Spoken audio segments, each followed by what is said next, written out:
Step into the silence where the shadows breathe.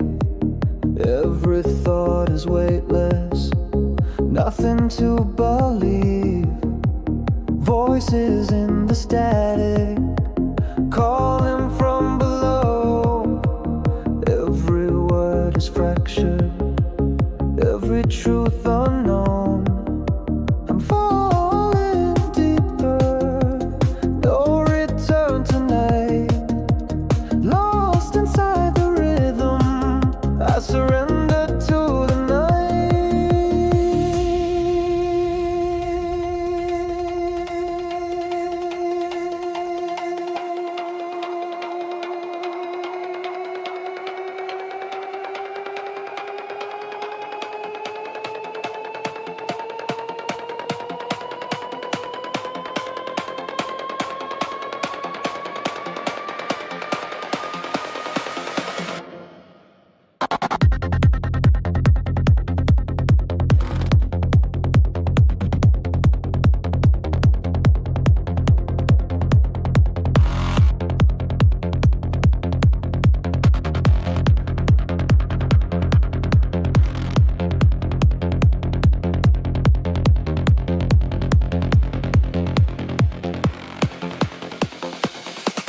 into the void, I fade away.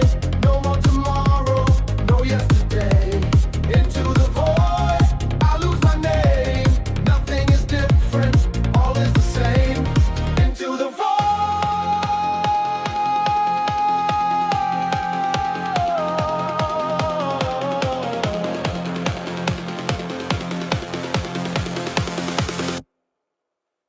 Eyes are closed but seeing worlds beneath the skin. Every sound consuming, drawing me within. Time has lost its meaning, the circle starts again. I am just a shadow, a whisper in the end. Fall deeper, no return tonight. Lost inside the rhythm, I surrender to the night.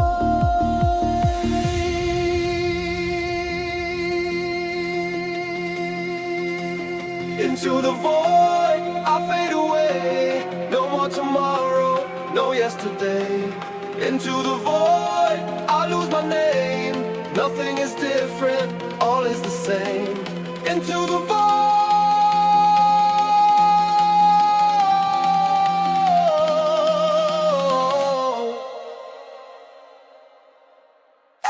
Into the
Happy Friday, everybody, and welcome to Powers Point After Dark, Episode 5, Silence is Overrated.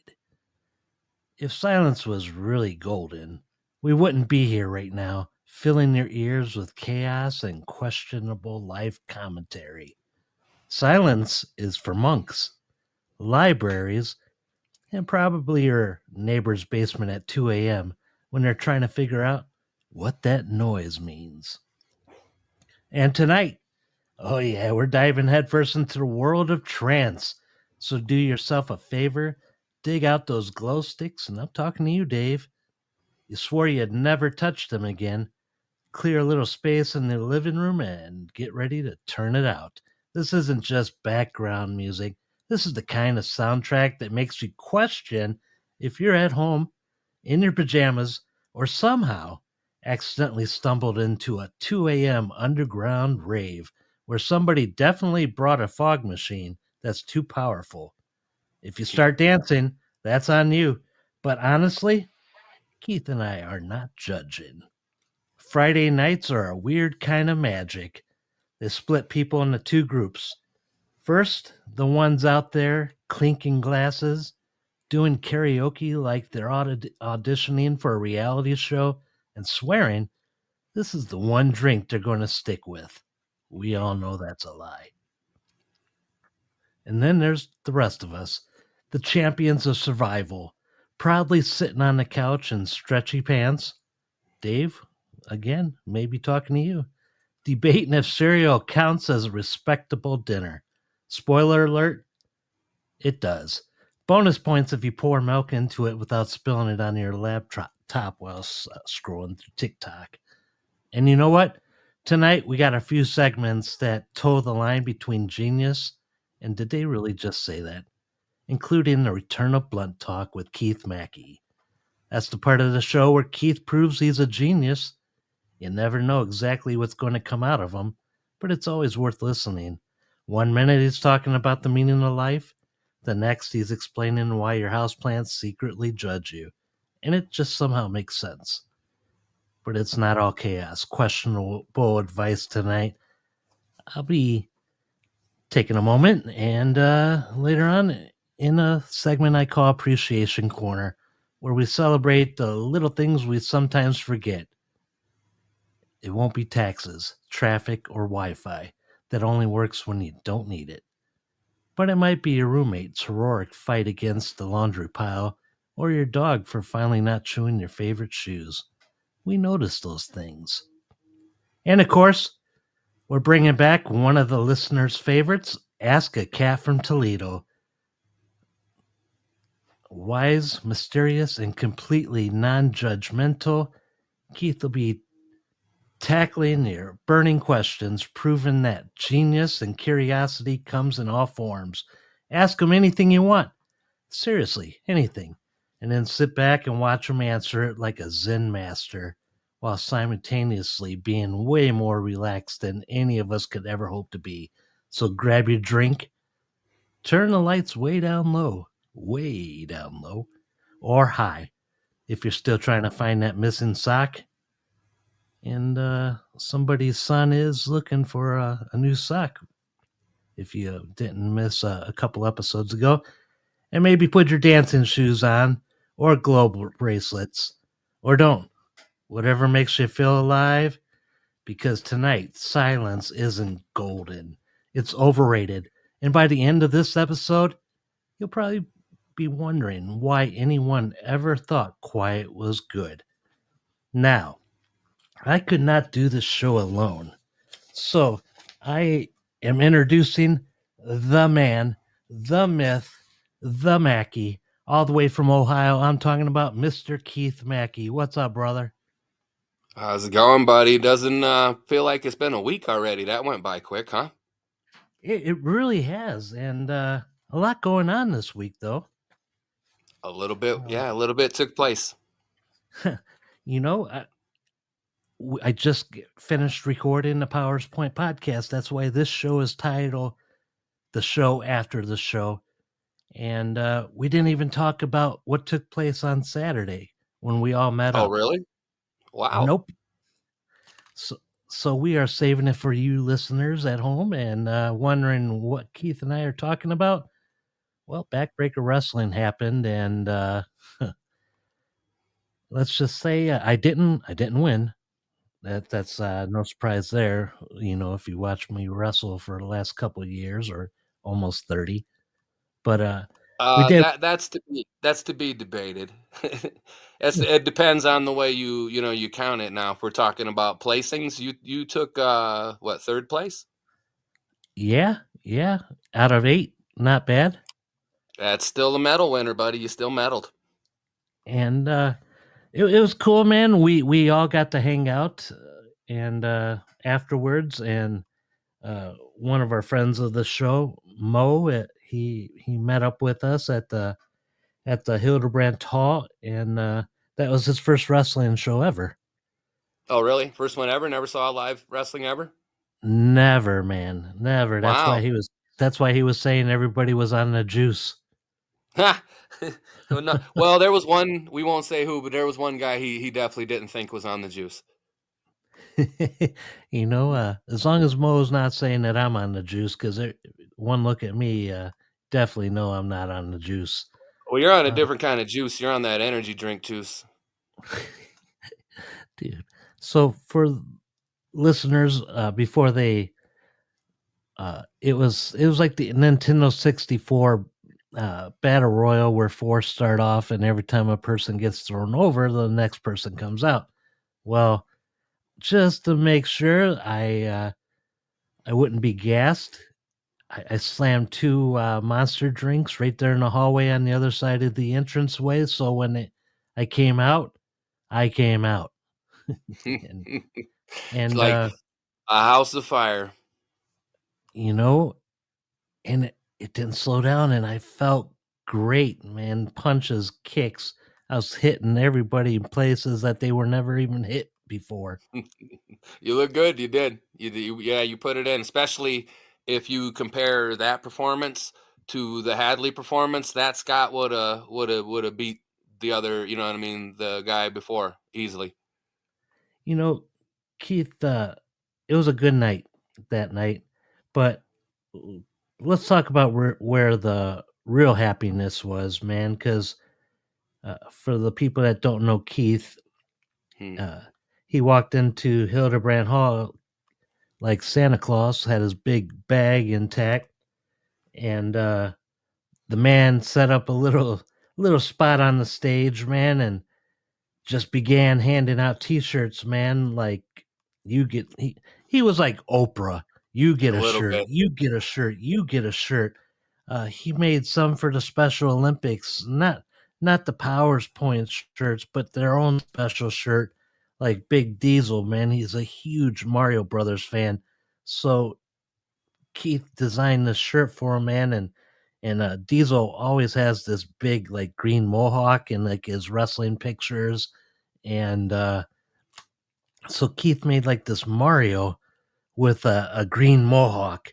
So when Diesel looked at it, Diesel knew that was his. It was like so personalized, and he did that so many people, man, and people were like hesitant to accept the shirt at first because, I mean, after all, man, who gives away stuff for free? Right. That guy on the other side of that microphone Ah, does. yeah. Well, it wasn't free. We was asking to listen, but I don't know. We'll see how that goes. Yeah, but it's hard to get people to do anything, especially at this time of the night. I understand. But Yeah, these guys in the room right now, man, they're diehards. I can honestly say that. Uh, absolutely, absolutely. Dave, We love that too. oh man, Dave said he's putting his short shorts on, for the music. I don't know if I If you dare wear short shorts, Dave. and he said he's a shirtless fat man. So and I don't need to picture Dave dancing around like fist pumping in the air, like he's doing PT in the morning, getting like stretched out, and oh like the my god, situation, huh? yeah, it's gonna be. I'm gonna have to call him Dave Fonda. Uh, and See, then if you say that last name first, then it's fond of Dave, right? So we're fond of Dave. right, right, right. You See, my know, dad used to make that joke, but he told it about Peter Fonda. So if you can kind of, you know, well, he corrected me. Welcome to the room, Sam. We appreciate you joining us. We're just kicking off, and just talking about what's going on this week and our last weekend that we had, and doing free shirt giveaway. And we appreciate you taking the time and giving us a listen. And we're talking about one of the listeners right there, name Dave. On here, he's generic.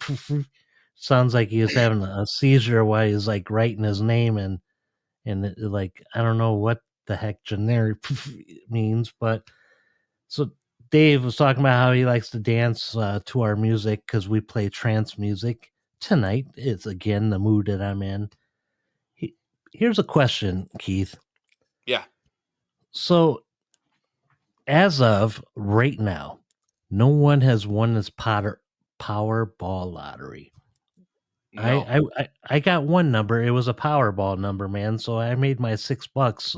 I made more than what I put into it. But right now, currently, looking at the numbers, the Powerball's up to $1.80 billion. Oh my goodness. It's still considered the fifth largest lottery in the U.S. history. The fifth. Really? Uh, There's four more. That was more than that. Good Lord. yes. Hey, good day, South Ozman. We appreciate Ah, you good day. joining us. Are you from Australia or New Zealand? So, Keith, if you choose to Hmm? take the cash sum, Okay. man, it would be after taxes $826 million for a cash payout. Good Lord. Now then that gets taxed again, right? No, it's a one tax payout. So it's like $550 million in taxes. Wow. Yeah, that's your life would be considerably different to say the least. Now, what would you guys listening if you won that money? Because I know, like Australia, they just had a was up in I don't know if it's break down different territories or provinces, but Australia, they just had a huge lottery, and I do believe that they get everything, and I think it was up to $80 million tax free. Wow. That's enough to obviously to never work again unless you made some kind of crazy investment or got sued or something. That's just insane to think that there's been, a good handful, if not countless people who have actually had that level of money at once, even twice in their life and still managed to lose it all somehow. Right, right. And if you win that kind of money here, other than the huge taxes, you have to publicly claim that you made that much. Now, if I won $1.80 billion, Hmm. I would be everybody's favorite freaking host, you Oh, know? absolutely. I wouldn't have to Absolutely hear you how would. great Keith Mackey is, you No, know? not anymore. No, but we would have one hell of a studio, I guarantee it, man. But Yeah. it's crazy to think that one person may wake up in the morning and it's a whole life changer, man. Yeah, the night before being like close to destitute. Yeah. That would be a ridiculous story. Yeah. We talked about this on the podcast. It seems like everybody that wins the lottery is people that don't really need to win the lottery, and Okay.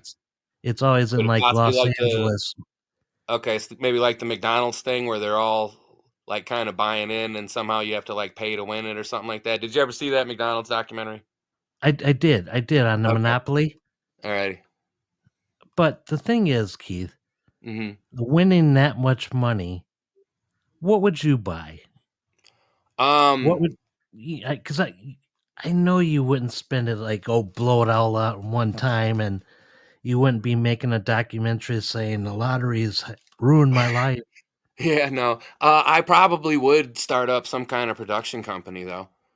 I absolutely would do that. I would probably start making films and more things like this and pick up maybe a couple things that I'd like to see come back, and things. I believe that's what I would do. I would definitely pump it into the arts in some form. You know, from as an anonymous state as I could be with it. And I'd like to just say thanks to South Ozman. Mhm. He's throwing the like the lottery rules. Okay, I It's set see for that. like Yeah, that's great. uh, That's great. Hey, $20,000 Australian money for a month per month for 20 years. Y- y- wow. If you passed, if you passed, Hmm. does that money go to the next person in the family, or do they get a scam job and be like, well, he's gone? Yeah, well, he's not there. He's not there to pay. That's a good question. Huh.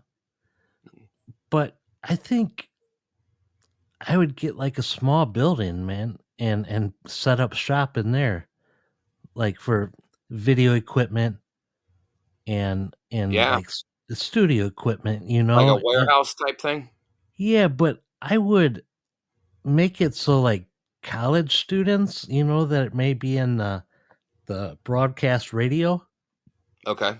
they can come and work in the show, like do things that their college wants them to do and then pay them, and just have a real team. Yeah, yeah. What I would like to see, honestly, would be more local, like television networks. Like say that you were making local television shows, but it was still available somehow, worldwide, to where you had local shows with local actors, but you could go state to state, country to country, and pick and choose what it is you wanted to watch. You know what I mean? Maybe there's a certain comedy, out of Chicago that you enjoy. There's a certain drama out of this, some southern town or something like that you like, or something. You know what I mean? I would like to see more of that. I think that would, if you got more people with that kind of money who were going to invest in that kind of thing, that would be something I would like to see, and I would like to, if I had that kind of money, that's what I believe I would try to make happen. I gotta ask, South Oz man, are you a Kyle and Jackie O fan? Are you a Jason Lauren fan, or are you a Ben Fordham kind of guy? Do Like, you like Daniel Johns, or are you one of the people that likes Daniel Johns and hates Luke Steele? I talked about the band Dreams a week or two on the show because I know everybody loves. There's obviously Silverchair was one of the bigger groups over there. yeah, yeah. S- Okay, no, none of So, them. No, not okay. Nah.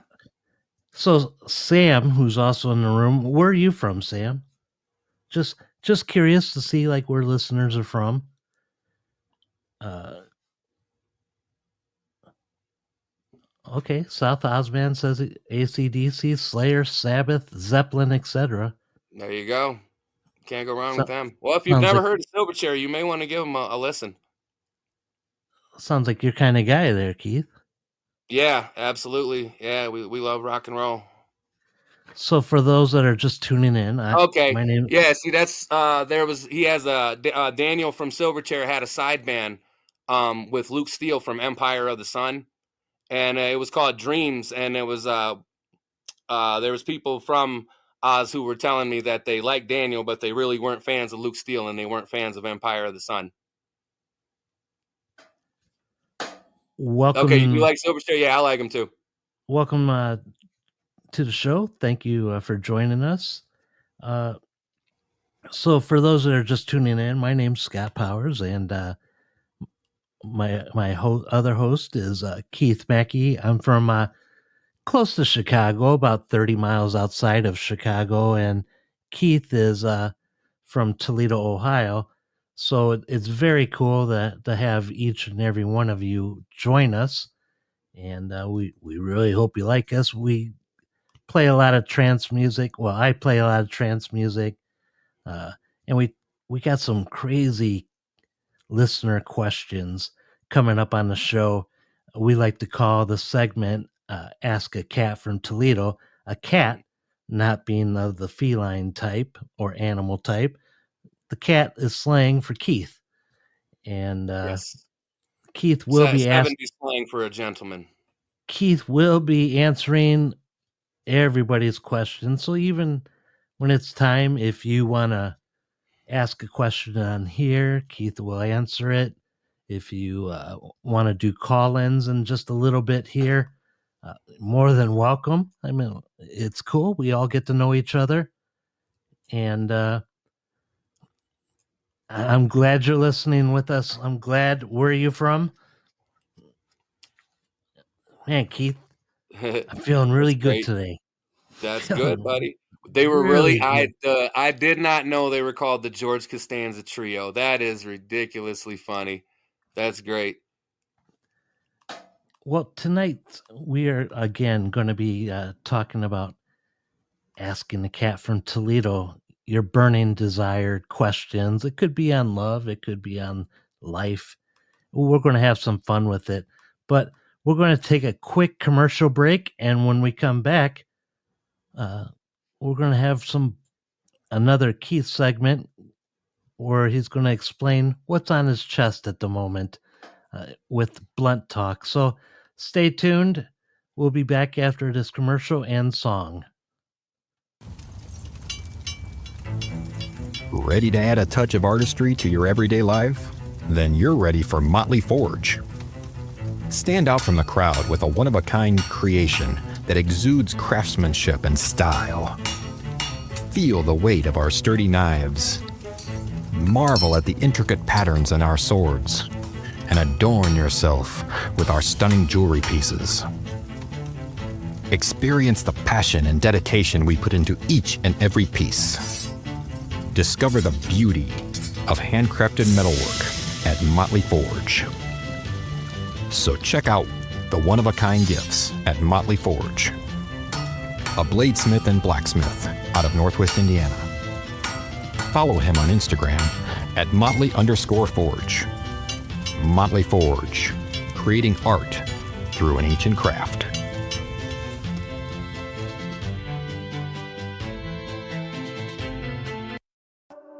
Golden light is breaking through the endless night. Every dream is waking in this purest sight.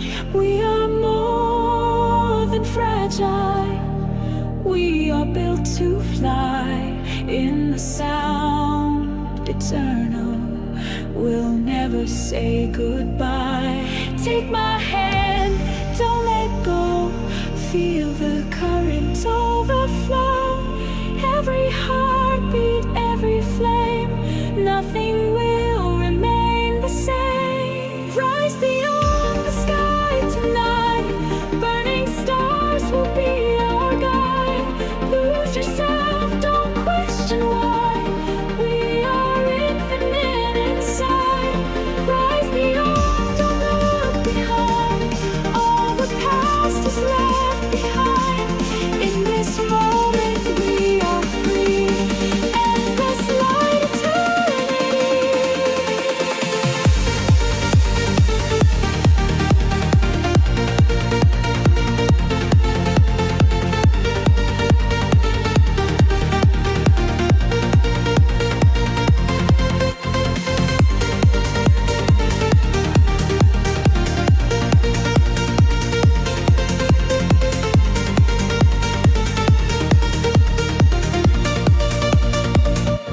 Shadows fall and scatter like whispers in the sea. Only now it matters. The world belongs to we. Every voice is singing. In harmony we climb a symphony of fire, transcending space and time. Take my hand, don't let go. Feel the current overflow. Every heartbeat,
And now, ladies and gentlemen, it's time for that part of the show where logic takes a coffee break, common sense packs its bags, and wisdom decides to show up wearing sunglasses. It's Blunt Talk with Keith Mackey. This is where Keith lights up more than just your curiosity, dives into the questions you didn't know you had, and somehow manages to make the strangest ideas sound, well, not just smart, but actually interesting. So grab a seat, maybe a snack, maybe your own philosophy notebook, and prepare for a journey that's insight, part chaos, and 100% guaranteed to make you say, wait, did he really just say that? Blunt Talk starts now. No judgment, just genius, courtesy of Keith.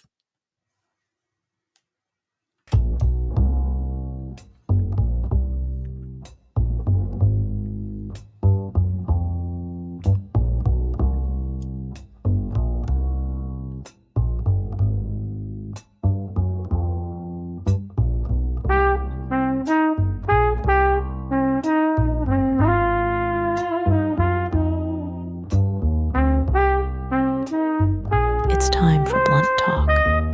Here's Keith Mackey.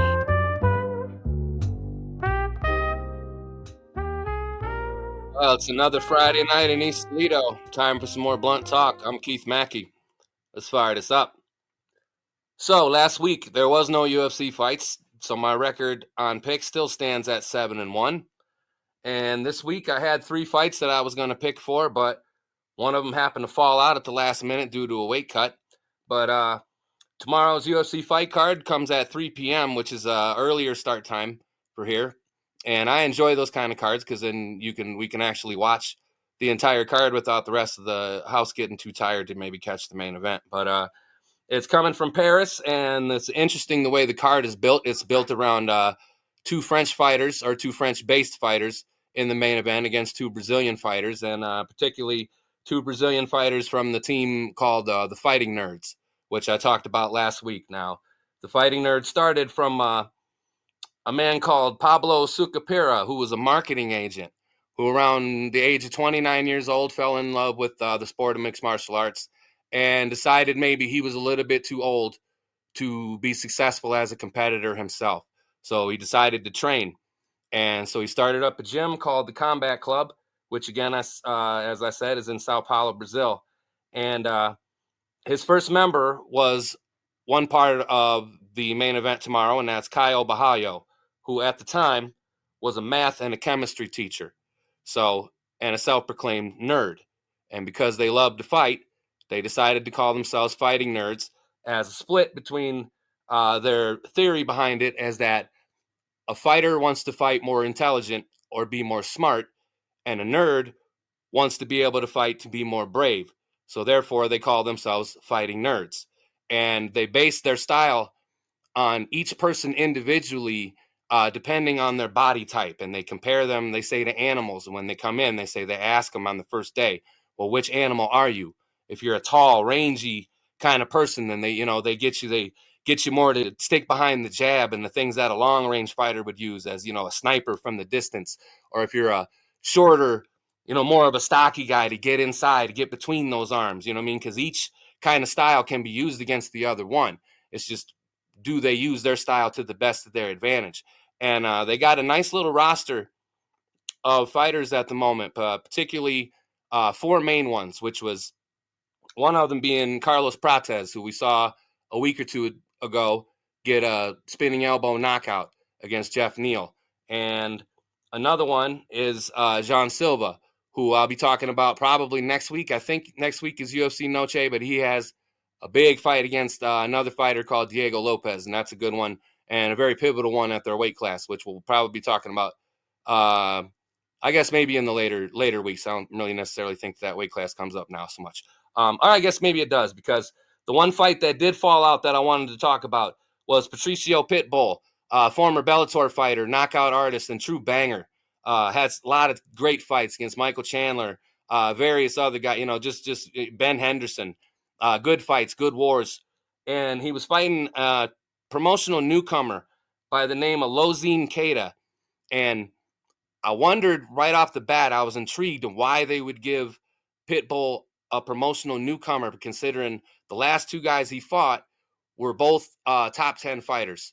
So I'm assuming, this guy's got to be something. So I took the time and I looked up this man, and they call him the Black Panther.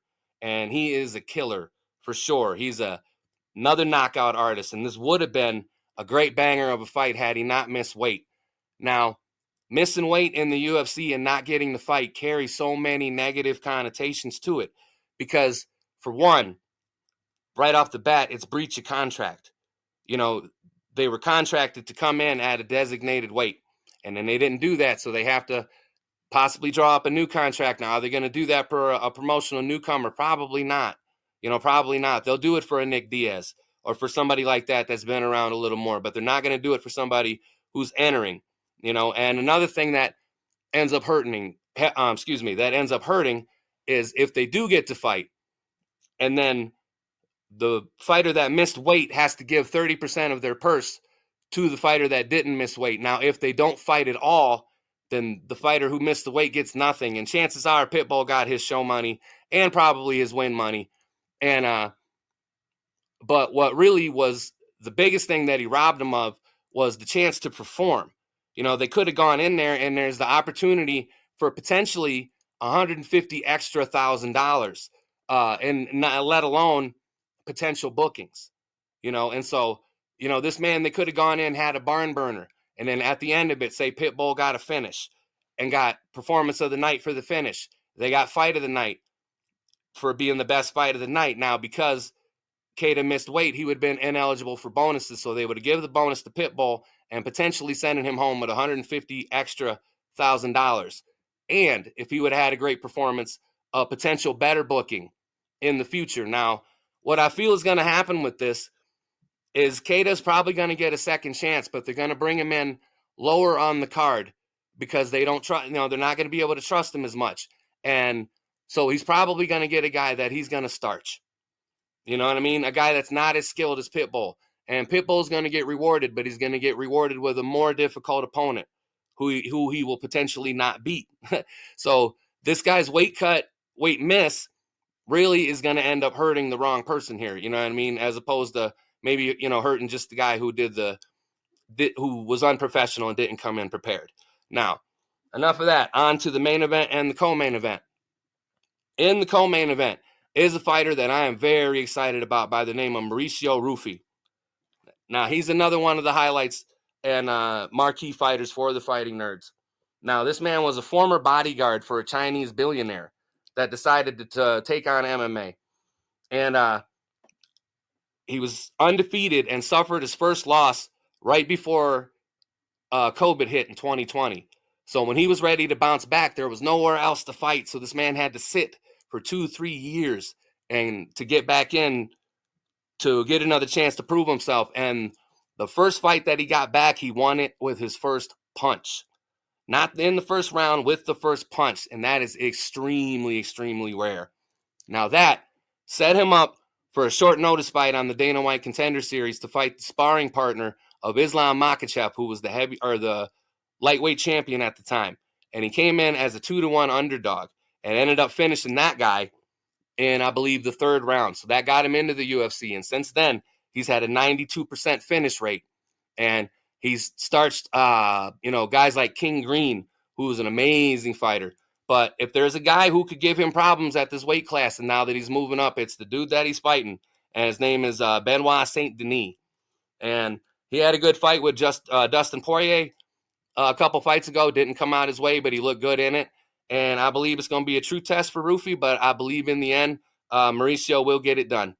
And so that's my pick out of that fight is Mauricio Rufy for, I dare say, the finish, but I feel like he'll at least get the decision win and take that one home. Now, in the main event, like I was saying, the very first member of the Fighting Nerds, Kyle Bahayo, comes in off some good, I don't know what would have been some good heat on a knockout win over Jared Cannonier, but a couple weeks ago, Jared Cannonier got beat again. So they kind of, I don't know, takes a little of the heat off of that. Now the guy he's fighting is Nasruddin Imavov, who's coming off a win off of Israel Adesanya, who's the former champion. I'm sure he's formal too, but I believe that this is going to end up going probably to the cards, and I believe that Nasruddin is going to end up getting it done. So I believe it's going to be one win for the Fighting Nerds and one loss for the Fighting Nerds, and those are my two picks for the week. Is I pick Imavov and I pick Mauricio Rufy. And that's enough of the fight talk for now. Now moving on to other things. I was going to talk about some what I guess could have potentially been some bummer shit, but since we got South Ozman in here, I'd like to say that recently the Foo Fighters have announced their new drummer, and that is a young man by the name of Elon Rubin, who comes from Nine Inch Nails, who is a pretty hard-hitting, gifted young kid, and I really, really look forward to seeing what he's going to do with him. And Josh Freese, the drummer who was in the Foo Fighters, recently went back to playing with Nine Inch Nails, so they kind of did like almost like a trade, you know what I mean? It was sort of an unofficial trade, but this is going to be some interesting stuff here, and I actually heard a new Nine Inch Nails yesterday. I don't remember the name of it, but it's intense, and it's classic Trent Reznor, and I really like it a lot, man, and I'm looking forward to that, and I'm looking forward to new Foo Fighters, but I'm kind of wondering, is it going to be Foo Fighters with Dave taking the drums again, which honestly, I wouldn't be opposed to a Dave Grohl solo album, but he likes doing the family feel, you know, of the Foo Fighters. And I was one of the people who was really kind of convinced that Shane Hawkins, son of Taylor, was going to end up taking the drum seat. And maybe they just think he's not ready at the moment. But this new kid, Elon, he looks like he's going to be something special. And I really look forward to it. I got to see the Foo Fighters on their first tour in 1995. And it was a rocking show then. Now they've quite evolved a lot since then, and they definitely got a lot more material than what they had before. And I've always been a big fan, and I really look forward to what they're going to do next. And I suppose with that, that is some blunt talk. And back to you, Scott. Right on, right on. Hey, for everybody listening to the show, real fast, Keith, we'll get back Yes, sir. to the Foo Fighters.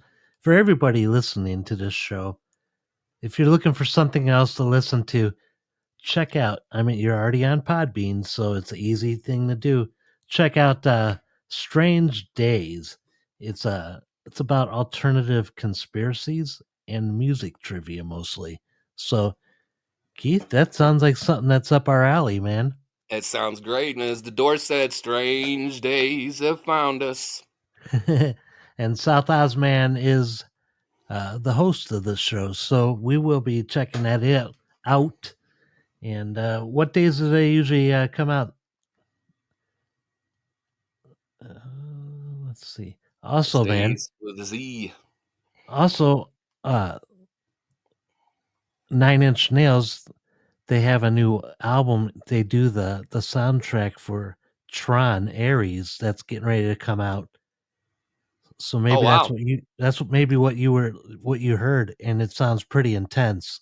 Yeah, see what I heard was there was vocals and lyrics and all that. Not saying there won't be lyrics for Tron, but I think Tron's usually mostly instrumental, right?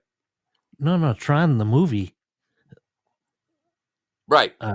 Yeah, I've never it's seen like, one. So I think we just talked about that. I've never saw a Tron movie. it's like a sci-fi Disney movie from the 70s, and then they revamped it a few times.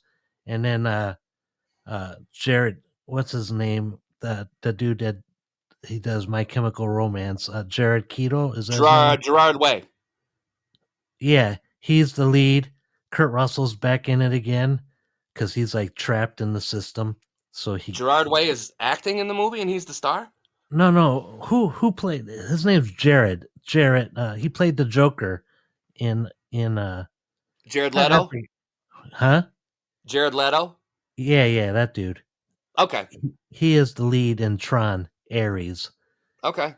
And it looks really cool. Nine Inch Nails, like I said, is doing the whole soundtrack. So it's going to be good. Yeah, sounds cool already. Now, who was it did the last one? Daft Punk? Yeah, I think it was them with Weekend. Okay. Yeah, that was pretty wicked too. Yeah, it is. I mean, the movies, man, they made a big game franchise about it back in the like early 80s. I mean, I totally got my ass handed to me in the Pizza Huts on the arcades trying to play that game. Awesome. But check out Strange Days. That's DAYZ. And I'm sure it's going to be good. And he said it's probably going to be 5 a week. 5 a week, Keith. We do Wow. one. That's persistence, my friend. Good on you. Oh, he's got 2,042 shows out. Yeah, that's a lot. Yes. So how long have you been podcasting here? Dude, that's crazy, man. Yeah, that's a lot of shows. That's racking them up there. You say you don't have a social life. Nah, well. And believe it or not, South Oz, Keith 7 don't even years. have social media. No. What nope, you hear? I gave it up. This is his social media. So what you hear, it's like everything all in one. For me, absolutely. And for people just joining us, hey, we talk about anything and everything here, but we don't talk religion. We don't talk politics because neither one of us are experts. We don't like to start fights at the dinner table. And we just like to have a laugh or two, right, Keith? Yeah, and I don't even. Sometimes I question if politics is not the world's oldest reality show and it's all a gag. Who knows, man? Who knows? Yeah, It could be religion too. right. That like one set of people rules, and they just kind of put this thing together so you think you have a choice. I don't know. Right. And we just happen to be born into that religion, and that's the right religion. So it's and that's a Ricky Gervais line there. Oh, nice. But yeah, so we just like to have laugh and play some music, and we got like a strong oh, nice. Oh, I love the Anunnaki.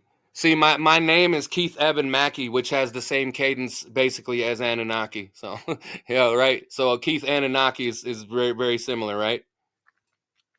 One night I convinced myself that that's what I was. Hey,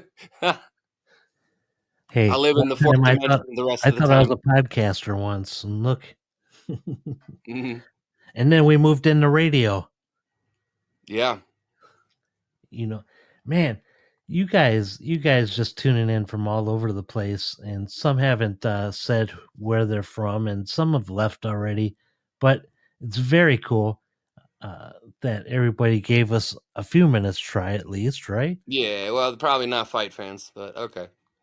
No, I meant that it's cool, and I'm just gonna jump into this right here, and we're gonna have appreciation. I got my appreciation corner. Now I'm like all tied up, dude. Every time I try to read these texts, Yeah. 'cause I don't want to be rude, Right. but when I start reading, I forget to talk.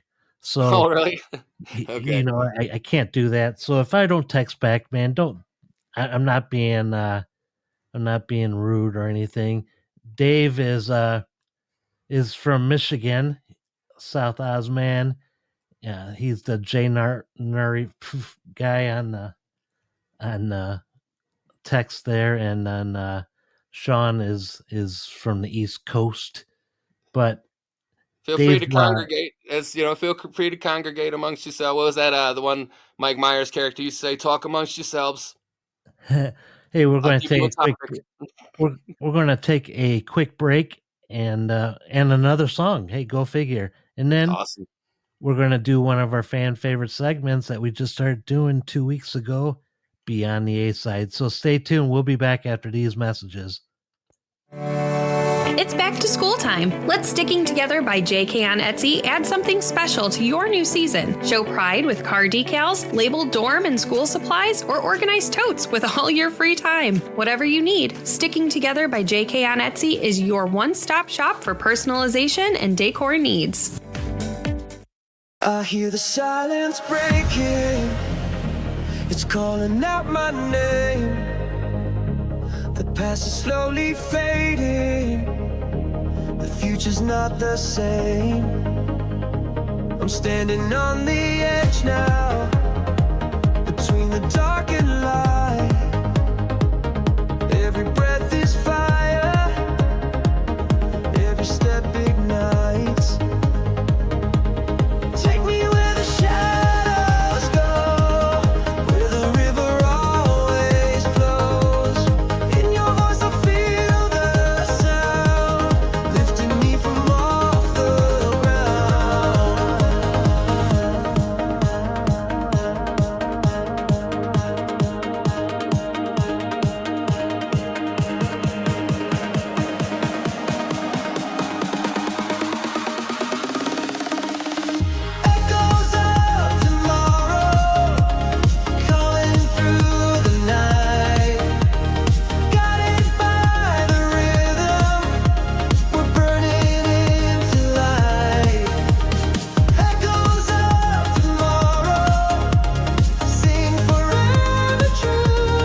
Motley forever.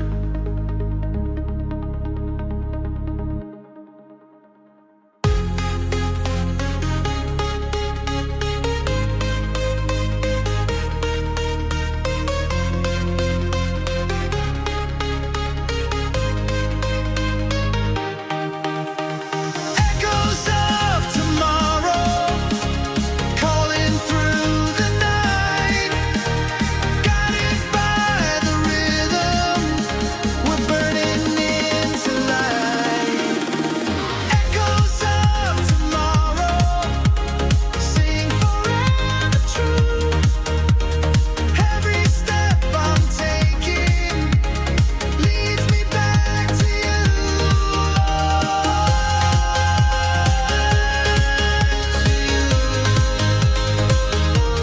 Back to you.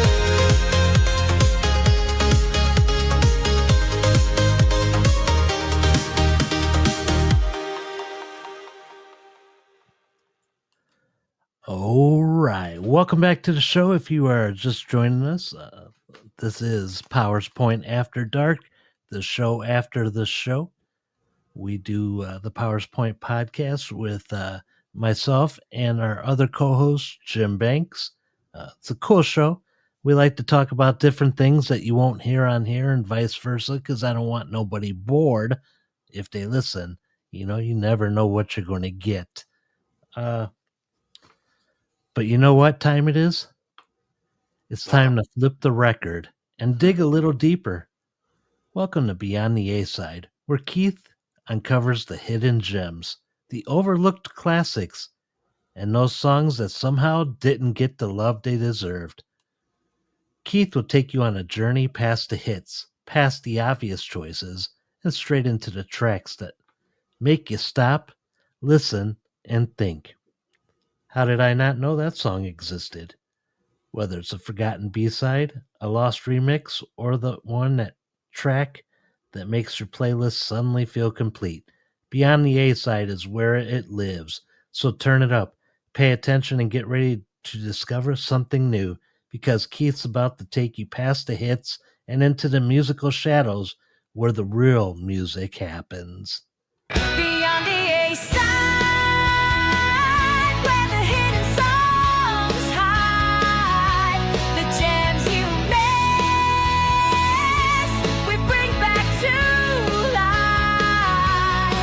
Spin it again, don't let it fade. Beyond the A-side, where classics are made. And welcome back to Beyond the A-Side, your weekly B-side from the streets of the East Side. I'm Keith Mackey, and this week your B-side comes from the B-Boys. That's the Beastie Boys. Huge fan of the Beastie Boys, always have been. From the time I was a child, I think the first time I heard them was in the 6th grade, and been a huge fan ever since. But around the time, I believe it was 1992, 93, they put out the album Ill Communication with the single Sure Shot on it. And then they put out a single that was called Tour Shot that had several B-sides and several live tracks on it. And the first track that I'm going to recommend from that is called The Vibes.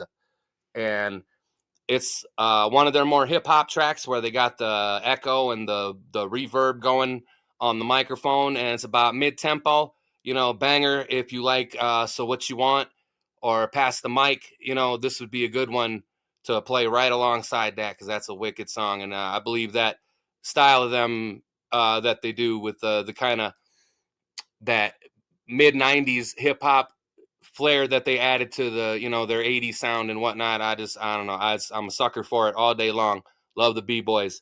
And coincidentally, also on that same single was another song called Mullet Head, where they talk, where they kind of make fun of like the mullets, that the hair farmer haircut, you know what I mean? Because in one part of the song, the lyrics, it goes, cut the sides but don't touch the back. You know, that's, so it's like, it's a great song. So, but it's a rocker. It's one of their more punk rock songs, and not necessarily like some of their speedier up, you know, punk rock stuff, but more of a mid-tempo, almost like a metal, you know, kind of more like their song Gratitude off Check Your Head. But that's another banger, and play them back to back. And then, like I said, they got some live tracks on there, and it was a neat little single that I had, and it was called Tour Shot. And so, like I said, this week your weekly B-side from Beyond the A-side is from the Beastie Boys, and that is The Vibes and Mullet Head. Check it out on YouTube, or I may possibly be on Spotify or wherever else you get your music. But B-Boy fans, this one's definitely for you. Back to you, Scott. You know, I got to see the Beastie Boys. They co-headlined the second Lollapalooza in '92 with the Smashing Pumpkins. Awesome. That was a great era. And the thing that I will always remember, you know how like guitarists they throw out the guitar picks and drummers throw out the sticks. Well, Yeah. Ad Rock grabbed the keyboard. I never forget this, man. The big keyboard, man, just whipped it out in the off the stage and into like the mosh pit because Wow. they found a way to mosh on anything. Yeah. And it busted the dude right in the dome, dude. Wow. and That's and crazy. I happened to lose a pair of Nikes there Okay. in that mosh pit because they yeah, I didn't expect to be in the, that wasn't my Yeah. thing. Sometimes And they kind of sweep you up in there, don't they? when you see your shoes that you spent a long time saving up to buy, Oh uh, no. and then your laces are not tied, because you got a messed up ankle from being in the army and doing something stupid, and then seeing the Nikes go flying through the air, Oh, and they're gone. They're gone. gone. Because nobody knows who threw it. Nobody knows whose shoe it was. For all I know, they could have thought it was somebody from the Beasties chucking their Yeah. shoe out there. I Yeah. mean, And it's you throw a damn $800 to $1,000 synth out there. What's a Nike? right. There you go. Yeah, it's yes, and yes, Hugh Janus mosh pits are very brutal. Nice to have you on here. I know you have a fairly or a pretty successful show on here yourself. It's honor to have you in here.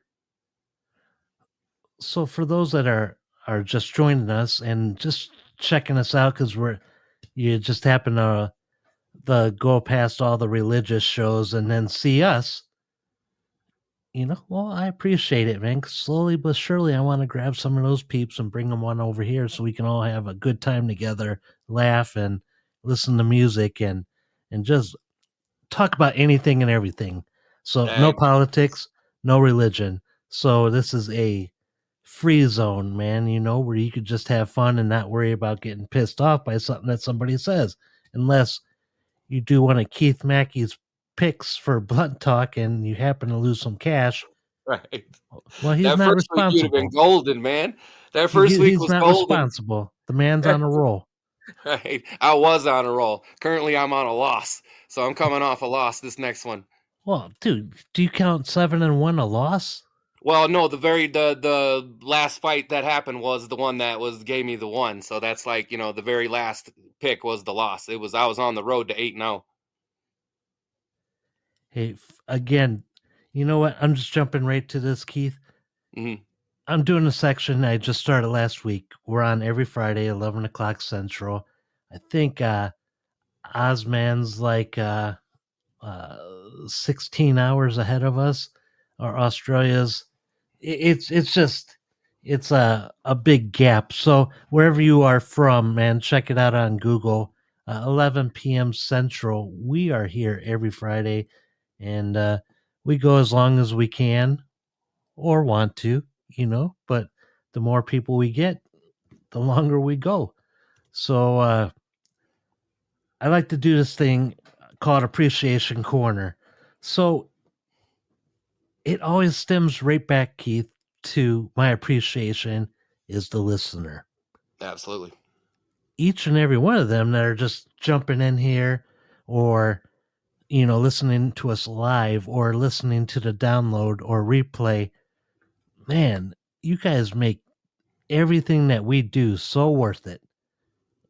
And the live feedback, I mean, nobody, I know a couple of you from in person, Sean, Dave, and Keith. That's it.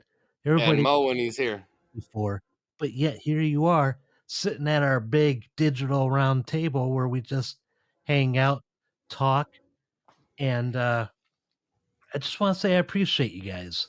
Yeah. Well, we sit around shooting the dookie, like Mr. Janus would say. Correct. And you know, again, I want this to be like a place where you can just tune in, hear some tunes, enjoy just enjoy the time with us, man, because you aren't going to hear all that negative stuff. Oh, the world's all doom and gloom. I mean, it is, but not in this room. And Yeah, you can find little pockets of happiness and peace and whatnot. You know what I mean? That's the way it's supposed to be, yeah, anyways. and like I said last week, when Keith and I look at a screen, we don't see anybody's color. We don't see whether their gender. We don't see any of that. And that's how we are. And that's how I want everybody in here to be. Like just super cool, man. If you see yourself as a animal, if you identify as an animal, well, woof woof, Go. welcome. Uh you could be whatever you want to be in here, and there's no judgment, and everybody's like super cool with each other in here. Everybody's greeting each other. That's the beautiful thing, Keith. Yeah, yeah. You Nobody, can be a man with an absolutely beautiful home like Sean. My goodness, sir. Congratulations, that is a beautiful home you have. it's you know nobody knows anybody here except again me and a couple people, but everybody's welcoming each other here, man. That's so cool, man. Yeah, it is. It's fun. Yeah. And yeah, I mean, like Sean, he sends us pictures of his house. Sean, we see your pictures of the Powers Point shirts.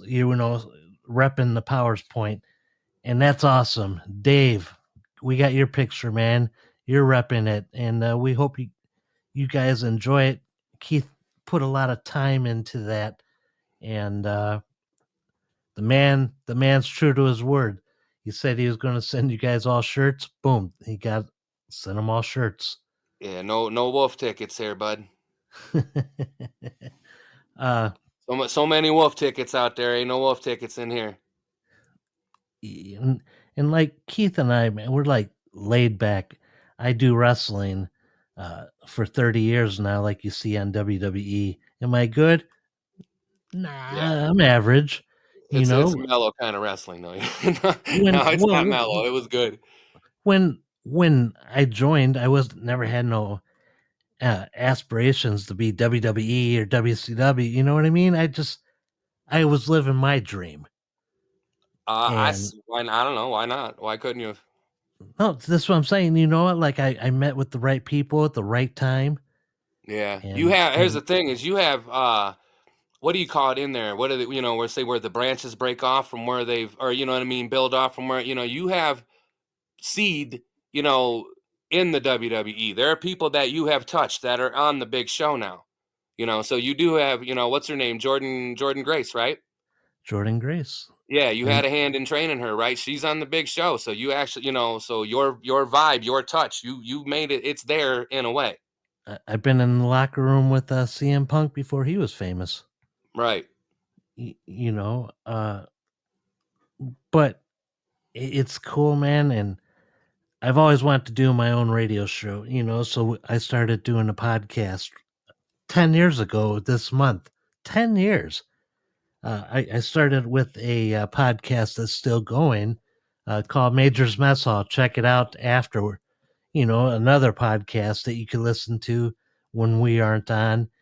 And I want to break off, and kind of do my own thing, learn how to do things. And uh, Now, I is start that 10-year episode? Is that available? not yet. We are recording on Tuesday. Okay. See, I wasn't sure if when you told me that you were saying that Tuesday or the next Tuesday. Yeah, it's Tuesday again. We are doing the 10-year anniversary this Tuesday. If you're a fan of the Trailer Park Boys, we talked to a lot of the cast. We used to do things with some of the cast, and Gavin, who's the host of it, he still hangs out with like Mike Smith, who plays Bubbles. Which, man, that's awesome. Yeah.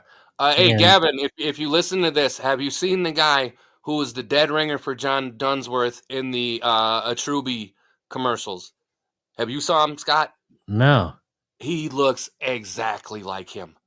oh So shoot, it's you like have to. if they ever needed a double or something, find the guy from that does the Atruby commercial. It's a medicine of some kind, but the resemblance is uncanny. Hugh, you are right, man. This shit hurts, as he says. You know, Mhm. I've broken my fingers. I've split my head open. Knees have been dislocated. It's been all over the place, and that's cool, Hugh. I'm going to have to check you out. And I just started. I moved from Buzzsprout to which I think they're so overpriced, and I was paying like $20 to get like 3 hours of recording time a month, and we blew past that easily. Between Keith, myself, and our other host JB, and so we moved to Podbean, and then I seen that you get live radio. Man, that's awesome because I love radio. I love everything behind the radio. I love playing my own music. I love, like kind of the fellowship of meeting each and every one of you all on here, on a weekly basis. And man, that's so cool. It's And awesome. It's awesome. This is so different from what I had anticipated, but it is so different in a so much better way. Dave, right now, for those people, obviously you guys can't see, but I'm trying to contain my laughter from reading that and be able to speak with so some. Dave said, "Don't forget the battery to the balls." It wasn't a battery, Dave. It was a 100,000 volt stun gun to the balls twice, and I took it like a champ. Oh my god. And I can't have kids because of it now. So Is that right? That's for real? yeah, that's 100% real. Oh my goodness. Wow. The things we do for showbiz, man. Hey man, it's like a lot cheaper vasectomy, and Yeah. I didn't need to hold a bag of peas to my balls. Oh You my know. goodness. Oh my goodness. Wow. Hey, So was it another wrestler that got to shoot you with it? yeah. So they handcuffed me in the corner, sitting down, Okay. and then one guy held my legs, and then the lights went out, and you just see the spark from the voltage, and it was like click, click, click, click, click, click, click, click, Oh and my then goodness. boom, stunned to the balls. And then Oh I was like man. screaming like a little kid, just because I'm like, holy cow, it felt worse than getting kicked in the balls. Maybe kicked in the balls by a ox or a horse or something. And then, of course, everybody gives fans and listeners what they asked for, and everybody's like, "Holy shit!" and "Do it again, do it again." And in my head, I'm like, "No, don't do it again." Oh And then my here, goodness. click, click, click, click, click, and That's then what they asked for that, huh? Oh my goodness. oh, Now they was this asked during for your it, man. all They right, asked. so I'm assuming this was in your heel run. No, man, I was the face. I was all What? American. What? Yeah, man. Oh, sadistic fans, man. and hey, Keith, that wasn't the only thing that hit me in the balls, man. They actually put me in the corner and whipped a bowling ball in. What? Oh, Yeah, where was this Fire it Pro? was a triple threat, anything goes match. Yeah. Was this in And Fire Pro Wrestling? no, this was MEW, Maniac Enterprise Wrestling. It was at the Okay. VFW Hall in Lake Station, Indiana, and the crowd was about 800. This was like the early 2000s, Okay. and yeah, man, my Yeah. balls got tanked a few times. Wow. And Hugh, if you look at the Scott Powers YouTube channel, there is a wealth of Scott's matches over the past 10, 15 years of mostly from Fire Pro Wrestling and a couple from the one that he's in now called Backbreaker Wrestling. But you can find a lot of Scott and a nice little handful of our co-host Jim Banks, JB, on that also. So They're worth watching for sure. That would have been a coincidence, Hugh. It was a cool, man, because the VFW, it once was a flea market, and it was a really awesome, man. When flea markets back in the days, they were awesome. You Yeah. know, you can get a deal, but now if you go to a flea market, if you could find one, everybody wants to like charge more than that they paid. You know, they're not trying to get rid of it. Right. It means the world to them. It has sentimental value. They'd hate to part with it.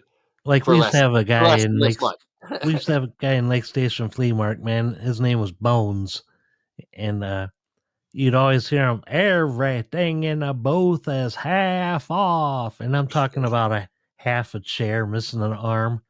Right. The man's pants. Yeah, like maybe like one leg on a pair of pants because it was an amputee's. Okay. You know, like the guy even sold like a wooden foot. Irregulars, right? Isn't that what they call it? Irregulars. So it was like a liquidation store. Right. And then he had Keith these like satin baseball hats that were made from satin, and they would have like NWA, Yeah. you know, from Eazy-E and Ice Cube, not Yeah. wrestling. Right. And this guy is trying to say that it's authentic. I'm like, get the hell out of here, dude. It ain't Got it from the authentic. manager. Got it from Jerry himself. Hey, welcome to the room, Ava. Is that how you pronounce your name, or Ava? That's a beautiful name. It is, and we appreciate you jumping in here. Hey, we're going to take a song break and a commercial break, so please stay tuned because we got Ask a Cat in Toledo still, and it's going to be fun, and the questions are just ridiculous. So let's kick it off. We'll be back in just a few. I've been chasing shadows, running through the rain, looking for tomorrow to wash away the pain. Every step is fragile, every breath a choice, but through the noise and silence, I hear your voice. Lift me higher, break the chains, guide me through the fire and flames. Every heartbeat, every sound is pulling me to higher ground. Lights will find us in the night, burning brighter, endless light. Even when the world falls down, we'll be standing on the ground. Lights will find us, don't let go. Through the dark, we'll always know. Every moment, every star leads me right to where you are.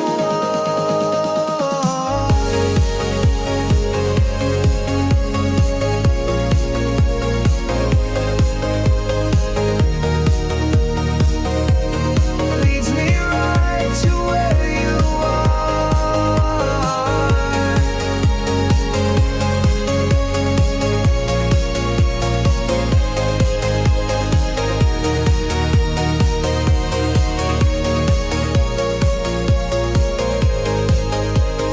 I can feel the rising, the dawn begins to glow. Even in the silence, I know I'm not alone. Time will never break us, the fire will remain. And when the night surrounds us, we'll shine again.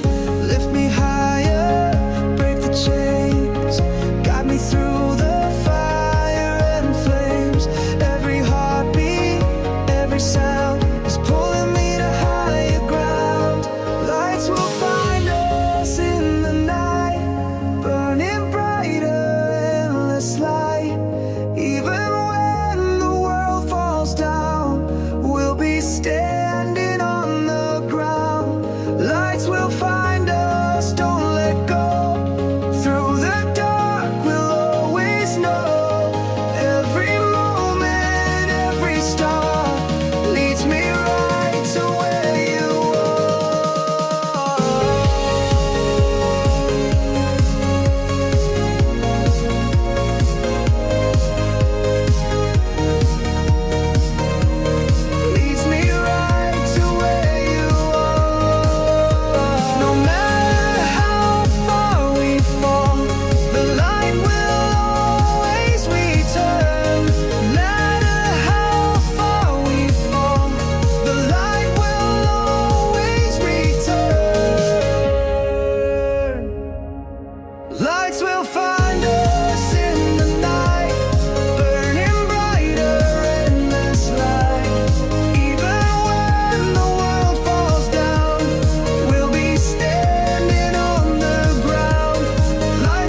Welcome to Yield House of Toys, your one-stop shop for all things action figures and toys. From new to old, wrestling to Star Wars, Marvel to DC, pop figures and more, we've got it all for you. Step into our magical world of imagination and let your inner child run wild as you explore our vast collection of collectible toys. Whether you're a fan of epic battles or heroic adventures, we've got something for everyone here at Yield House of Toys. So why wait? Come visit Yield House of Toys, located at 545 East 110th Avenue in Crown Point, Indiana, inside the Crown Antique Mall. Like and follow us on Facebook at facebook.com/Yield House of Toys. Yield House of Toys, taking your toy collection to the next level.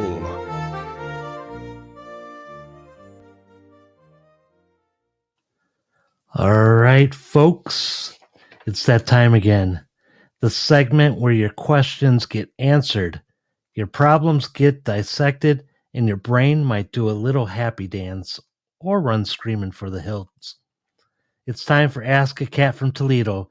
And yes, that's Keith, calm, clever, and completely non-judgmental. He's here to tackle your burning questions, from the big life mysteries to stuff you didn't even realize was weird until you asked. So whether you want to know why your neighbor's lawn gnomes seem hostile, how to survive your work week without losing your mind, or why your plants look like they hate you, Keith's got you. Prepare for answers, occasional laughs, and the kind of insight that makes you think, wow, I should have asked Keith sooner. So buckle up and let's get this thing going. Ask a Cat from Toledo starts now. And trust me, your curiosity is in excellent hands. If you're looking for love, don't know where to go, there's a man with the answers, straight out of Toledo. Dating advice from a cat in Ohio. He's got the wisdom, well, kinda, who knows? He'll tell you what's right, he'll tell you what's wrong. So sit right down, it won't take long.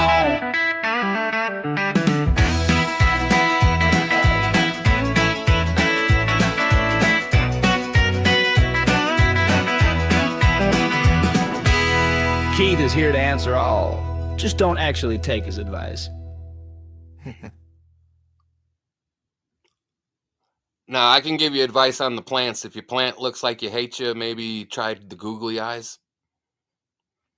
Do you remember that? You ever see that where you put the googly eyes on the plants?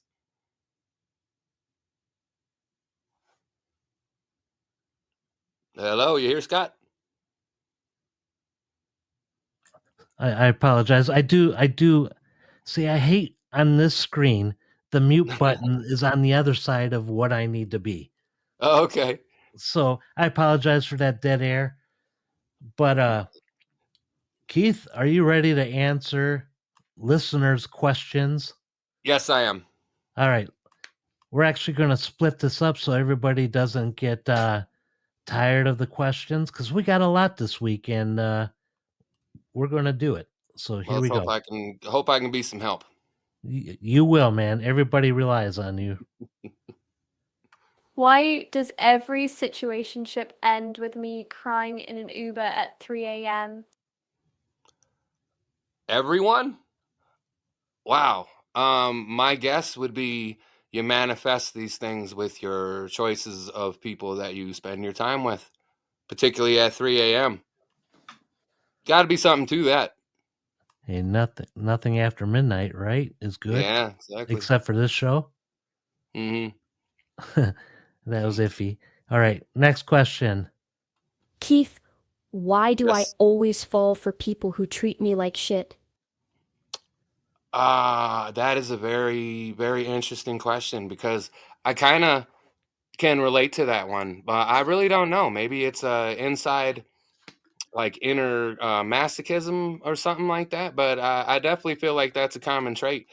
Could it be that if someone's nice to you, you tend to think that they want something from you, whereas maybe the meaner person feels more honest to you?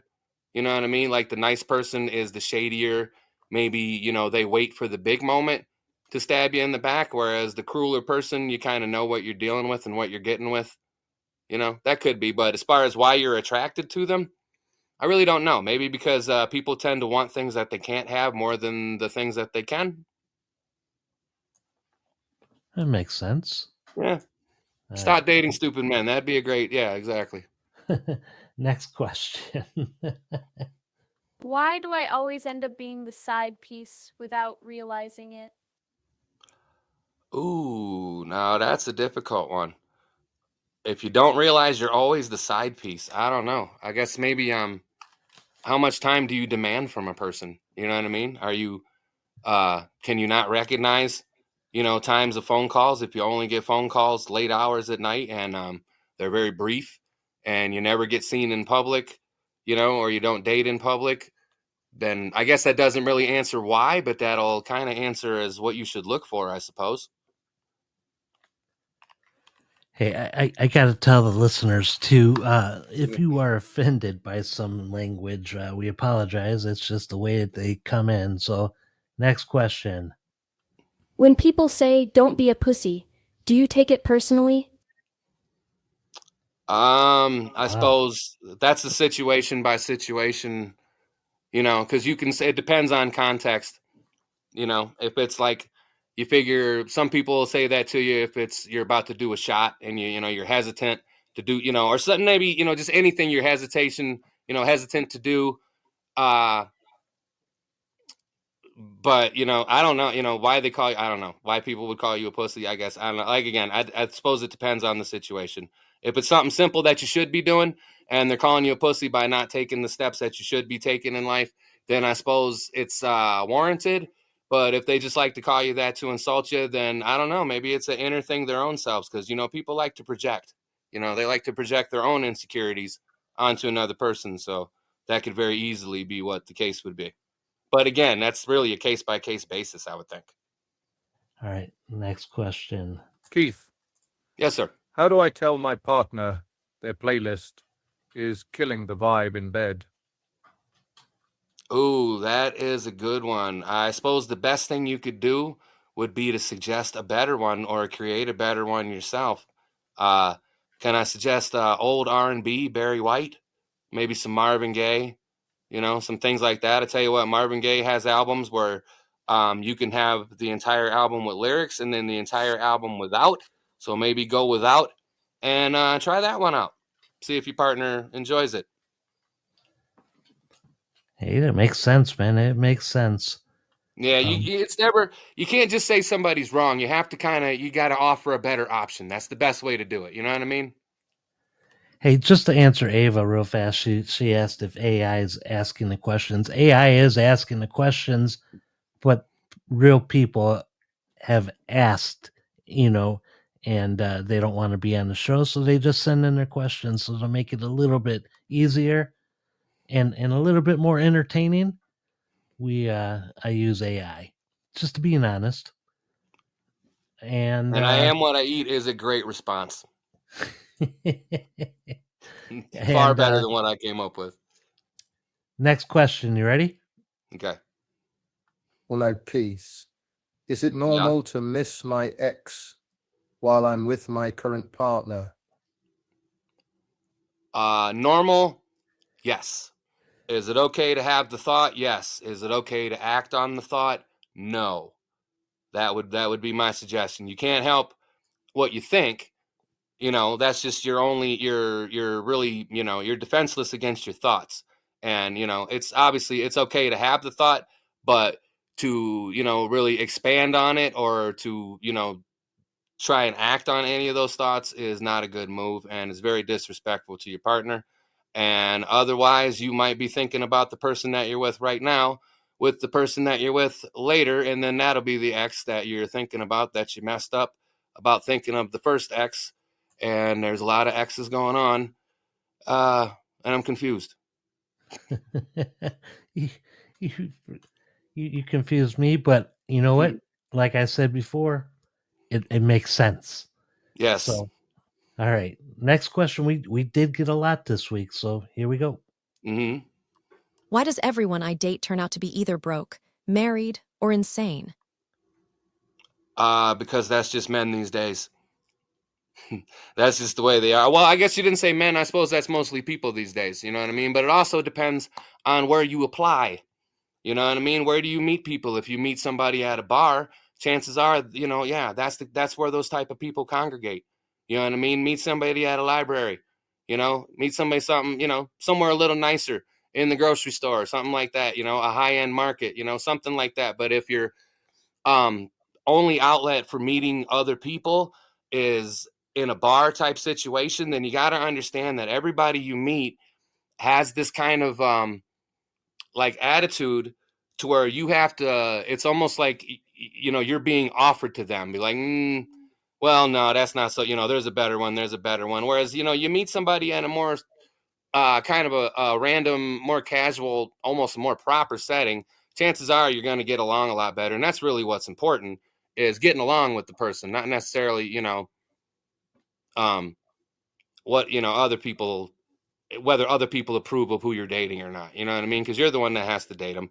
And it's, you know, it's better to meet people in a better spot. And that could be why that's happening to you. Do you think too many people try to like jump on Tinder or Grinder, or instead of going out in the wild and meeting somebody out in the public or in face to face and getting that real person instead of like that fake picture from like 12 years ago with the heavy filters? Right. I think people try and force it too much. You know, see, do you remember like when you were young and you first met, you know, a girl or a boy that, you know, that you actually knew liked you back. And until then, it's like you didn't realize that, like, oh, okay, this is what it's like when somebody likes me back. Every other time, it wasn't that. You know, I was guessing, oh, is this it? Is this it? Is this it? And if you've never experienced that, you know, you could go through a lot of years in your life just thinking, guessing, oh, well, they, you know, they might, you know, they might like me. This might be real. This might be real. You know, until you experience real, when you feel real, you know it. You know what I mean? And it makes you realize that everything that you had before that was not, you know, and it's like, oh, okay, well, then all of that now has suddenly become disposable because this is real. This is good. Now I know what real is. Now I know what good is. And I obviously never had it before. Does that make Remember, sense? remember like sitting in school and you Yeah. like that girl across the room, so you had to find a way to pass the notes all the way across the room. Uh, Yeah. See, and then I was a fat kid with a Dutch boy haircut, so that wasn't going on for me. but like when I would do it, sometimes the teacher would get the note like you see in TV, Hmm. and some were assholes and just want to read it out loud and Oh yeah. embarrass you. Oh, humiliate you Yeah. So and then you're never going to get. That's like the ultimate cock block, man. for So sure. all right, next question. Is it wrong to keep hooking up with my ex if the sex is better than the relationship ever was? If you can agree to be adult about it, there's nothing wrong with that at all, I don't think. You know, if you can be two consenting adults who have agreed to not get emotionally involved, now obviously that's harder than, you know, than what it is, but if you know you didn't enjoy actually spending your time together, but the physical part of it was good and you're okay with that type of whatever exchange, and you can be mature about it, then there's absolutely nothing wrong with it. As a matter of fact, I think it's pretty healthy, you know, especially if you can maintain a friendship, you know, besides that, and they'll end up like kind of rooting for you to find a better person. But you know, as far as that goes, I don't see anything wrong with that, as long as no one's getting um any kind of like emotional damage out of it. So, for those that are just joining us, we are in the middle of a segment here called Ask a Cat from Toledo, where Keith answers all your burning questions, your love advice, just life choices. And I'm Scott Powers, and again, that's Keith Mackey. So we're going to continue here, and we hope so far everybody's enjoying this because we still got tons more. Hold on. Keith, is it Hmm. cheating if we didn't kiss, but they went down on me? Ooh, that's a tricky one. I would say yes, only because I would say it was because that's not something your partner would be okay with. I mean, I imagine if it was like even the smallest again, it also depends on content, but that's you can't really fake the content of going down on you. If they went down on you, that's absolutely cheating. According Eating ain't cheating. Okay, yeah, to, love it. got some rhymers out there today. Yeah. All right. The last question before the music break. Here you go, Keith. Okay. Keith, Yes. why does everyone I hook up with suddenly want me to meet their parents when I can't even meet rent? They must really truly enjoy your personality and find you to be a keeper, because if you're uncouth and had bad manners and things like that, they wouldn't want you to represent them by meeting their parents. So I say it's a pretty high form of a compliment, and you should take it as such. You know, I was listening to a show, and they had this couple had a first date. The girl showed up to the location that they agreed on, and so when she came in, she found out it was the dude's like family reunion Oh with my all of goodness. his family around. That's not the right place for No, unless it was a flex. That I could see that. I could see it being a flex, you know what I mean? And that really, that's probably for somebody else that's there attending the event that they want to show up and be like, hey, look what's on my arm. Treating a person like a piece of meat and a show thing instead of a human being. Yeah, that ain't kosher. No. So, hey, we're going to take a song break, or for some of you out there, a bathroom break. And when we come back, we got a few more questions for you. Hope you're So enjoying them. stay tuned. We'll be back.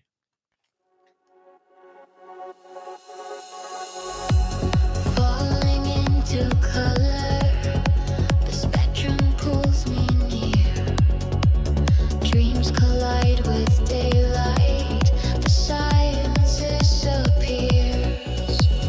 Voices in the distance guide me to the core.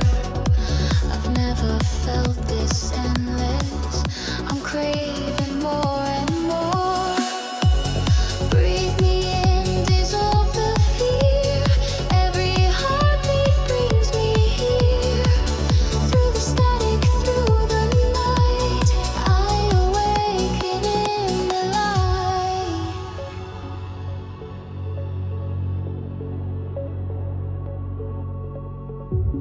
Lucid horizons open wide. I'm alive on the other side. Time is broken, space is clear. Only truth is what we feel right here. Lucid horizons, let me stay. Take the dark and wash it all away. Lost forever, yet I found every answer in this sound.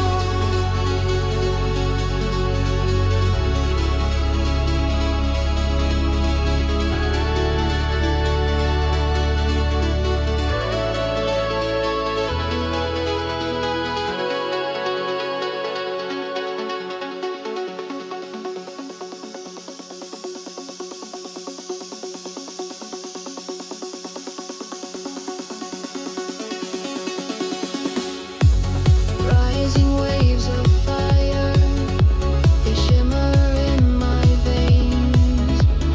Memories unspoken, dancing with the rain. Eyes become the ocean, we're drowning with infinity has spoken.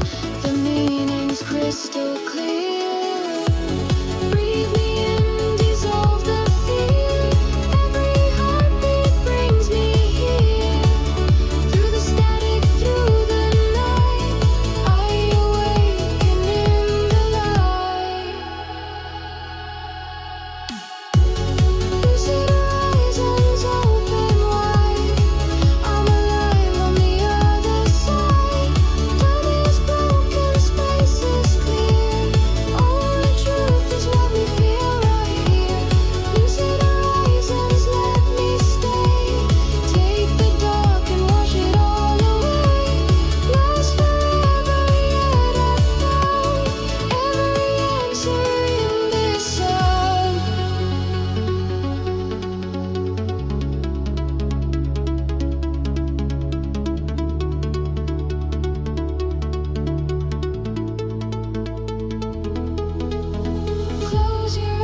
Right on. Welcome back to the Powers Point After Dark. If you are just joining us, we talk about anything and everything. No religion, no politics. I'm your host, Scott Powers, and the other host is Keith Mackey. Hello, hello. I'm going to answer some more questions here, eh? Hey, real fast, Keith. Yes, sir. Yeah, because it's new to me, I keep forgetting to check the voice messages. Oh, okay. So, do we got time, guys, to hear a few messages? Oh, I think so. Hello, no one is available to take your call. Please leave a message after the tone. Bro, I'm telling you, if you microwave the burrito with the foil still on it, it doesn't explode. It just, oh wait, is this someone's voicemail? Shit. Delete this. It doesn't explode, but it does like sizzle and pop. I have seen it before with even like the smallest piece of foil still on the microwave, still on the burrito if you microwave it. But what kind of microwave burrito are you buying that's coming in foil? What's it must be it must be a reheat. Yeah, it must be. Yeah. All right, next one. Wait, did this beep? Ah, shit. I think I just called the wrong number. Babe, hang up! Hang up! Oh, crap! It's recording. Fuck! Bye! Wow. She sounds like a pleasant young lady. such great language, such good vernacular with that one. All hysterical, man. Mm-hmm. All right, it says we got. My wife told me not to call while drunk, but she's asleep and I'm hammered. So I just want to say nachos are the perfect food. Fuck you if you disagree. Wow. Nachos are potentially mini plates for whatever you would like to put them on. So yeah, I believe nachos has huge potential to be a perfect food, whether you're in the mood for a protein heavy snack or something a little more vegan, if you will. I do believe they have loads of vegan nachos, including vegan cheese. So yeah, I find it hard to disagree with that statement. Nachos are a very diverse group of food. And please refrain from calling us drunk and your wife being asleep, because if she listens back to this, she's going to recognize your voice. Yeah, might be a little and the fact issue. that you acknowledged that she doesn't want you to means that you're doing wrong. So you just admitted wrongdoing. All right, Keith, that looks like it was all of the voice messages. And all right, let's continue on with Ask the Cat from Toledo. You ready? No, they don't. No, they don't, Ava. Go ahead. Keith, do people actually change, or do they just get better at hiding their bullshit? I definitely believe the second one. I believe the second one, but if you think about it in a technical form of speaking, getting better at hiding your bullshit is change. Wow, that's deep. Yeah. And again, to answer you, Ava asked, do men ever really understand what women mean by "I'm fine"? No. And again, I say no. I don't think so. I don't think so, especially if they don't take the time to ask for an explanation, or there's ways of doing it without being confrontational. But like Hugh Janus says, it's a trap, because sometimes any answer depends on the time. It could be a setup. Why do women always say they have nothing to wear but their closet is full? I believe it's because they feel like they have nothing that feels to the level of complimentary that they would prefer it to be at that particular moment. Is that a good answer, Ava, or do you?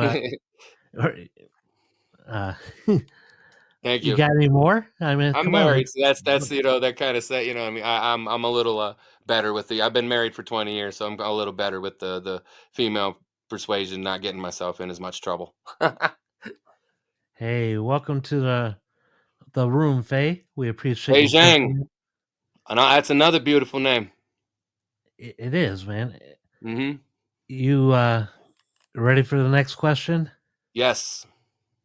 Keith, why do I keep fucking people who clearly aren't worth my time? That's because you kind of have to find that out post fact, right? If you knew ahead of time, then you'd be a bit of a what do they call it? An oracle. Isn't that what the guy on wrestling calls himself? Oh my goodness. But yeah, if you knew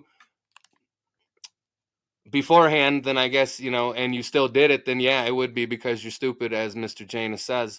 But again, I believe that's something that you can only find out post fact, post activity, if you will. All right, next question. Keith, how long Yeah. into dating should I admit I'm into freaky shit? I would again say that was a case by case basis. And I don't really think there's a necessarily a set time standard. I would say at least after the first time maybe you have sex. It depends on what it gets naturally. And then if it's comes up in conversation and like that, I believe probably the sooner the better once things come to a physical sense, because you may be surprised, and if not, you know what I mean, honesty is always the best policy. So if your person isn't gonna be into those type of things, then they can at least either politely decline or be politely into it, politely say yes. All right, now everybody in the room. This one is an age-old question. You ready? Sure. Keith, how soon is too soon to fart in front of someone I just started dating? I would probably save that till you move in together. That's not necessarily like nothing you want to do in close quarters. That's for sure. You don't want to pick a car ride. The first date, they says, okay, yeah, let's get it right out of the way, right? So just introduce yourself. Hey, by the way, here you go. Nice to meet you. And then just let one go. But no, I would think something when you've already experienced some other possible bodily functions. If you're not using the bathroom around each other, I maybe wouldn't go to ripping them all the time. But I don't know. I mean, some women don't care, and in a lot of cases, I'm assuming it's the woman. I don't know why I assume that. That's pretty sexist. But I don't know. If they do it first, then I suppose right off the bat, and you're not offended by it. But I would definitely wait a little while. And Abe says, do you think men or women are better at saying sorry? I think the question is which one of them are better at saying it and meaning it. Anybody can do lip service and they can give the words out, but I'm not sure. I don't know. I would have to maybe say women are better at saying sorry, but men are maybe better at meaning it. Could that be? I think you're nailing these, Guru Keith. Thank you. All right, looks like we got just a couple more here. Next one, please. Is it wrong to dump someone because their dirty talk makes me laugh? I wouldn't. I don't know. I wouldn't say you'd have to dump them for it. Dirty talk is supposed to be funny, isn't it? Like it's supposed to, it's supposed to turn you on, but it's supposed to turn you on. Like, what's sexier than laughing with your partner? So I guess I would maybe look for a different issue because I don't really think that's the one that's making you want to quote unquote dump whoever it is that you're going to dump over the dirty talk. I'm thinking it's something else. I don't know, man. There's just something about the dirty talk, man. I'm not here for a comedy routine, Yeah, it is funny, but at the same time, you got to understand if you get them struck up to that point of where they're letting that kind of shit fly and they're uninhibited. That's kind of what you want. I mean, you want to embrace that. You want to embrace them being uninhibited. That way, they have more fun. It's more enjoyable, and then you want to do more things together. That's kind of would be a good time to introduce your freaky shit then too. Hey, real fast before we continue on. Well, you know what? Let's continue, man. Okay. We got 4 questions. Here we go. Okay. Is it wrong to keep dating someone just because they own a boat? If you live in Miami and are interested in buying cocaine, probably not. But otherwise, yeah, maybe. Maybe you need to think about your life choices if you're up here in, some of these wintry places. You know what I mean? How that boat isn't going to last you all year long. You know what I mean? So take a good hard look at the motherfucking boat. I see you, Dave. All right, here we go.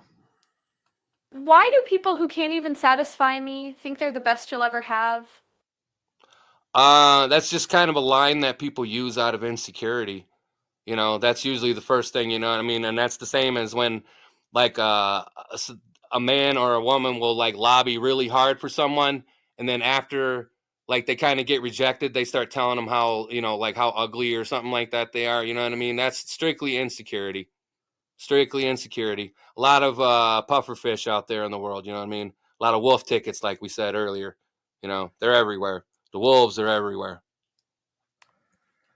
Next question, please. Keith, if cats have 9 lives, how many of yours have you wasted on Toledo bar fights? Ha! Of my 9 lives? Oh, let me see.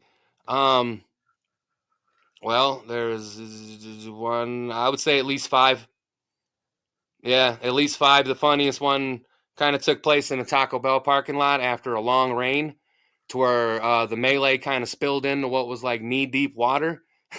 And the I guess the whole 3, I don't know, it was like 3 of them and 2 of us, and like everybody kind of was underwater. And at one point, you know what I mean? That was pretty funny. So that was, yeah, I would say about 5. All right. Last question, it looks like. Okay. Shoot. How many bad dates do I have to survive before I can legally give up on humanity? None. You have to, it's you can't give up on humanity because you yourself are humanity. And you can't give up on yourself. Now, if you ever hear the expression that people say, I hate most people, or I can't stand most people. You got to understand, to most people, you are most people. And you don't want them people hating you, and you don't want people giving up on you. And, so everyone gets down, everyone has lulls, everyone has moments, but that's what makes us human, and if we're lucky enough to have people around that can help kind of lift you up when you need it, then you're extremely lucky, and you should appreciate that. But never give up on humanity, because that's giving up on yourself. I got to agree with that, man. And Thank you. that is the conclusion for this week's Ask a Cat from Toledo. And if you are listening to this show, whether it's live or you're listening to the replay on the download, like Ava here, she's asking questions, Keith's answering them, and I guess she's digging your answers, man. Thank you, Ava. And thank you, Ava. Okay. And be sure to check out, after you listen to our show, to check out Shootin' Dookie with Hughes Janus, also on podbeam.com. Also, for those that aren't, they just gave us a chance, and they're still here. They're still here, Keith. Ava, I'm assuming he was probably referring to the women that he's had experience with. You know what I mean? It's an easy way to generalize when it's all you've had experience. You know what I mean? When those are obviously everybody's different, but you know what I mean? That is you got to understand that's dealing with his experience, right? Right. I gotta agree.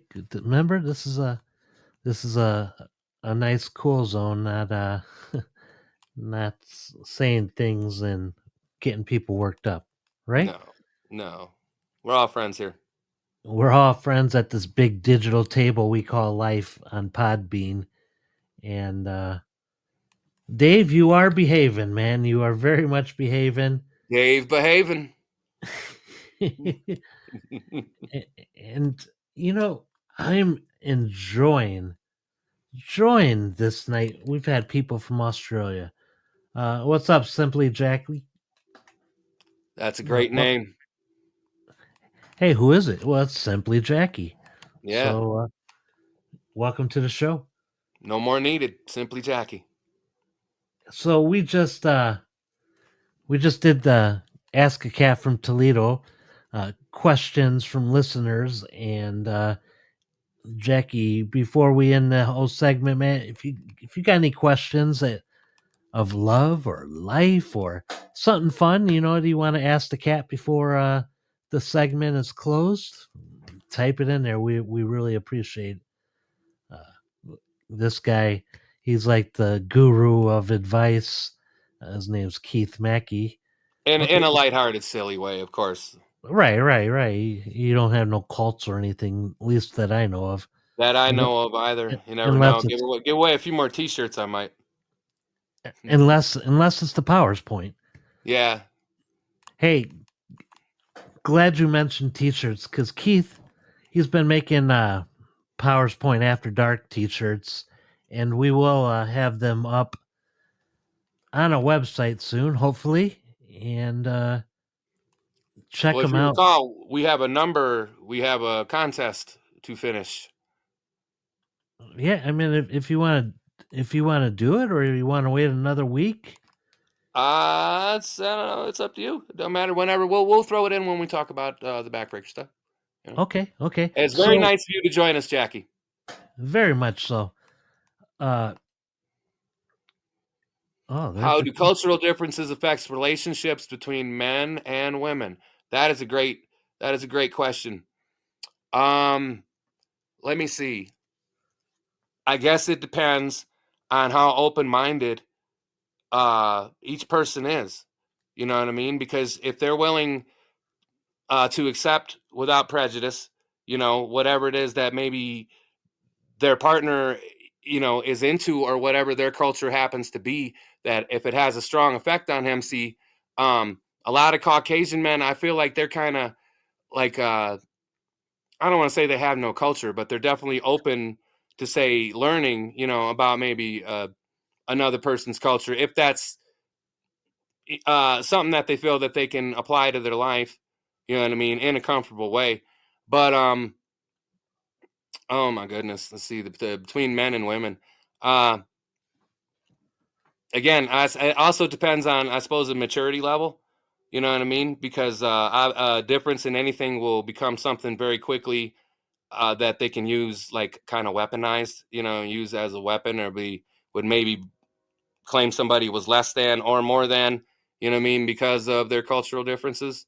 I could see it definitely affecting that way. But at the end, as long as if two people in a relationship, be a man and a woman, woman, man and a man, as long as they can get to a core understanding of each other, and a mutual just love and like and respect and well wish and whatnot for the other one, I think all cultural boundaries can be overcame, superseded, and appreciated in the way they should be. I hope I answered that right. Hey, so I'm getting a message right now that says, Thank you, man. It says the session will end in 2 minutes. Oh no, I thought we had 3 hours. I thought we had 3 hours too. But Keith, I can answer that question that she asked in 3 words. Yeah. Love is love. So Love is love. Hey, we're going to get kicked out of here by Podbean. Obviously, the 3-hour thing hasn't kicked over yet. So tune in next Crabs Friday. is worse. What? Sean says, "Here's the question: what's worse, crabs or the other word?" I was saying crabs is worse. All right, we got 1 minute. It's on the screen. We are live every Friday night, 11 o'clock Central, wherever time zone you are. Check it out. Please come back, and hopefully we won't be getting kicked out of here. So we'll talk to you next week, everybody. Thank you, everybody. Have a great week. See you guys. Mm-hmm.